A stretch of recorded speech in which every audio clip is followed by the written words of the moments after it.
BTech in cyber security, BVOC in cyber security, അല്ലെങ്കിൽ BSc in cyber security. പണ്ടൊക്കെ നമുക്ക് ഈ സൈബർ സെക്യൂരിറ്റി കോഴ്സ് എന്ന് പറഞ്ഞാൽ ഏതർ ഡിപ്ലോമയായിട്ട് ചൂസ് ചെയ്യാം, അതല്ല എന്നുണ്ടെങ്കിൽ PG പ്രോഗ്രാമായിട്ടാണ് ചൂസ് ചെയ്യാൻ പറ്റുന്നത്. എന്നാൽ ഇന്നത് UG പ്രോഗ്രാമായിട്ട് വരുന്നുണ്ടെങ്കിൽ just think about it's demand. നമ്മളിത് ജീവിക്കുന്ന ഒരു digital യുഗത്തിലാണല്ലേ.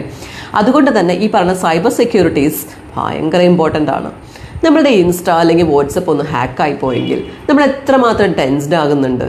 At the same time just imagine that ഒരു ബാങ്കിങ് സോഫ്റ്റ്വെയർ ആണ് ഹാക്ക് ആകുന്നതെന്നുണ്ടെങ്കിൽ ദി എൻറ്റയർ എക്കോണമിക് കൊളാപ്സ് ആവാൻ വേറെ ഒന്നും ആവശ്യമില്ല അല്ലേ. ഇങ്ങനെയുള്ള അവസ്ഥയിലാണ് ഈ പറഞ്ഞ സൈബർ സെക്യൂരിറ്റീസിൻ്റെ ഇമ്പോർട്ടൻസ് വരുന്നത്.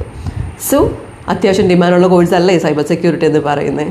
ഓഫ് കോഴ്സ് നിങ്ങൾക്ക് സ്കില്ലും പ്രൊഫഷണൽ ക്വാളിഫിക്കേഷനും ഉണ്ടെങ്കിൽ ഉറപ്പായിട്ടും വിജയിച്ച് കയറാൻ പറ്റുന്ന ഒരു ഫീൽഡ് തന്നെയാണ് ഈ പറഞ്ഞ സൈബർ സെക്യൂരിറ്റി എന്ന് പറയുന്നത്.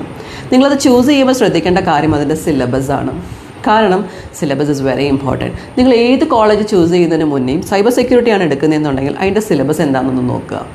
സോ ഈ ഒരു പർട്ടിക്കുലർ കോഴ്സ് ചെയ്യാൻ നിങ്ങൾക്ക് താല്പര്യമെന്നുണ്ടെങ്കിൽ you can just contact us. We will give you more details and we are there to help you.